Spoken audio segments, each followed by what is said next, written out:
It's a real honor to be here. David, thank you so much for your leadership of the RGC and the good work that this organization is doing. Matt Brooks, your executive director, doing a great job. Again, connecting the organization to grassroots, to the party leadership structure. You've had some great folks come through this morning. I see my very dear friend, someone who just was there for me from day one, and it is an honor to be there for him right now as we work to get him back to the United States Senate. Norm Coleman, good to see you, my friend. Very good to see you, buddy. We have made particular commitments to the senator and his re-election effort. I promised the senator that whatever baggage he had at the end of this race would be taken care of by his friends. So the party will be there to help you, sir, to get back to Washington and make good everything that's due. So we appreciate that. When I first ran for the Senate in 2006, I learned firsthand the important work that you do, the connections that you have, the relationships that you have. But most importantly, one of the things that was most helpful to me was to be educated and to fully and completely understand the issues that are important to this organization, but most especially the community. One of the things that I really appreciated was the grassroots connection that many of you have, your connection to getting things done and making sure people appreciate the whole picture, the whole story. All of this was of vital importance to me as a candidate, certainly was of vital importance to me as an executive in my state, as lieutenant governor, and it will be vitally important to me now as the national chairman of our party. As chairman of this committee, I'm very excited about working with you and other grassroots organizations, certainly serving on the front lines, but also working to elect Republican leaders and to re-elect Republican leaders. It is very important. And we will do this by staying true to what I call first principles. First principles, restrained and responsible government. First principles, individual freedom and liberty. First principles, personal responsibility and accountability. First principles matter. What I wanted to do was spend a few moments this morning talking about a little bit of the past, but a lot about the present. Because I'm not worried about the future, because I got to take care of the present. The future will be right if we get it done now. Because we will set ourselves on a course in which achievement and success won't be a guessing game for us, but it'll be a legitimate part of the reality and the calculations that we make. Now, if you listen to the national media, my friends, you would think that we might as well just close up, turn off the lights, go home, just go out to the beach, hang out, we're done. There is no more Republican Party. The past was a party that basically got to Washington in 1994 and felt really good. We felt so good, we started drinking that Potomac River water, caught that Potomac fever, started acting like Democrats. Spending, expanding government, losing faith with the people. Because after all, we had a contract that said that this is how we will govern, this is how we will lead, this is how we will protect the most valuable assets you have. It's not just your money, it's not just your wealth, it's your American dream. It's your ability to access that dream for yourself, your family, and for your communities. And yet, over the succeeding 12 years, we stepped away from that. And so, 2006, the voters said enough, and we've been trying to catch up ever since.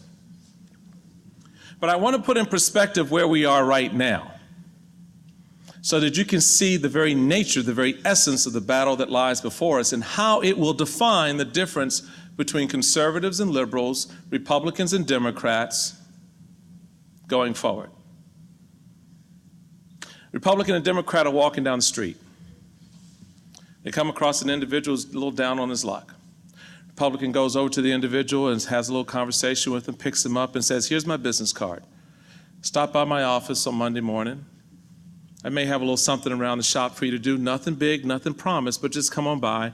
Here's 20 bucks. Get yourself something to eat. Let's talk Monday.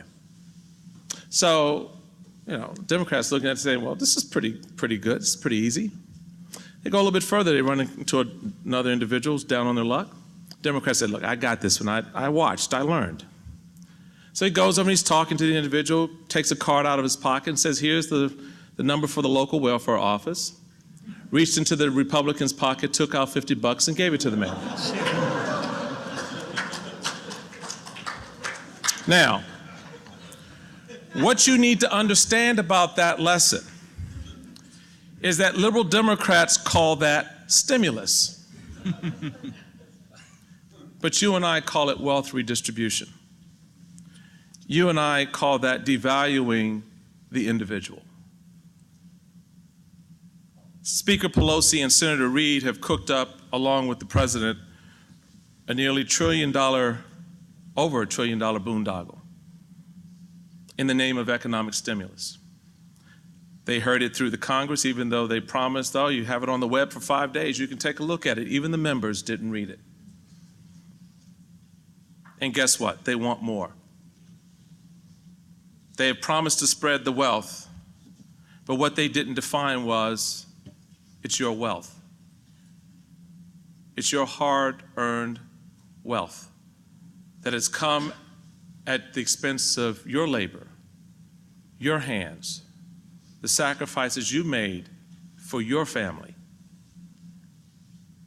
This is the beginning of the message that we need to take to the American people to help them appreciate that in tough times, it's not the time necessarily to turn to the government in absolute terms. That's when you really do look neighbor to neighbor, family member to family member.